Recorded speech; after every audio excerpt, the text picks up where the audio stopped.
Bismillahirrahmanirrahim. Kadang ketika dunia begitu dominan di dalam hati kita, kadang saya kalau ingin memulai sholat saya katakan, saya ini masih hidup karena diberi kesempatan untuk sholat.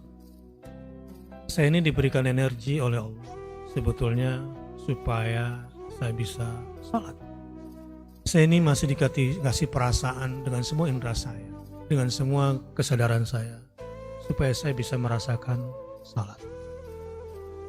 Apapun pekerjaan setelah ini, apapun yang saya pikirkan semuanya nggak penting dan menjadi tidak bermakna kalau salat saya rusak. Kalau hati saya tidak merasakan kenikmatan salat. Dan bagaimana mungkin saya bisa merasakan nikmatnya perjumpaan dengan Allah kalau di saat salat saya tidak merasakan perjumpaan itu dengan Allah. Bahkan kadang saya bertanya kepada para jemaah haji dan umrah, Anda yang pergi haji, kalau cuma sampai di rumahnya dan tidak merasakan perjumpaan dengan tuan rumah, gagal haji Anda. Kalau Anda hanya sampai dan bangga di emperan rumahnya, tetapi tidak merasakan romantisme, keberadaan, kedekatan dengan Allah, padahal sekarang sudah dekat dengan pintu rumahnya Allah, maka sia-sia haji dan umrah. Itu yang kadang-kadang menyadarkan saya.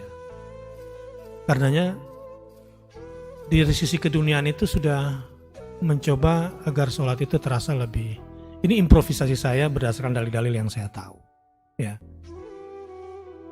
Tapi kalau melihat kekhusyuan para sahabat, ya, di antara mereka ada yang rukunya dari pertengahan malam sampai menjelang subuh.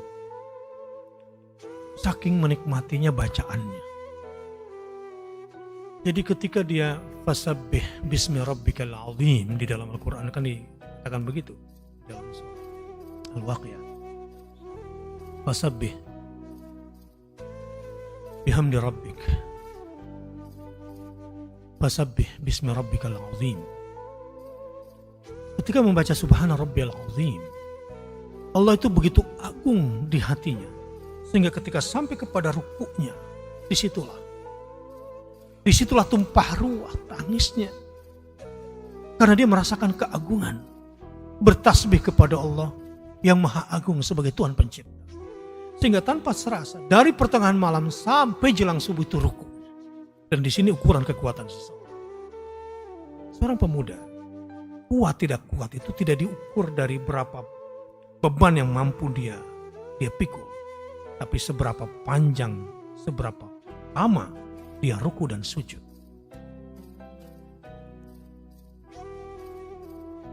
Rasulullah SAW dalam sujudnya, kalau Rasulullah itu bahkan dalam tilawahnya, kadang satu ayat itu diulang-ulang. Yang ingin saya katakan adalah dari kisah sahabat dan kisah Rasul itu karena paham khusyuk itu hanya bisa terjadi kalau setiap apa yang kita ucapkan dari zikir-zikir sholat, bacaan-bacaan sholat itu kita fahami. Dan ketika kita fahami dan hati terhubung ke Allah Subhanahu Wa Taala, maka disinilah proses sholat itu betul-betul terasa nikmat. Dan begini, salat ini kan berhadapan dengan Allah, beraudiensi dengan Allah. Allah itu akan muliakan kita sehebat keagungan Allah di dalam dada kita. Jadi kalau kita mengagungkan Allah, maka salat pun akan terasa begitu nikmat dengan pertolongan Allah Subhanahu wa Ta'ala. Jadi kalau sampai kepada konsep salat khusyuk, barangkali wa innaha lakabiratun illa alal khashi'in alladzina yadhunnuna annahum mulaqu rabbihim wa annahum ilaihi raji'un. Orang-orang yang bisa khusyuk itu kalau di dalam hatinya itu ada dua hal. Ya, sebelum sholat, dia yakin bahwa dia pasti berjumpa dengan Allah. Kalau enggak sekarang, satu saat nanti. Dan sekarang dia sudah bisa merasakan perjumpaan itu. Dan yang kedua, di dalam hatinya ada inna lillahi wa inna ilaihi raji'un. Suka atau tidak suka, siap atau tidak siap, satu hari nanti saya harus berhadapan dengan Allah.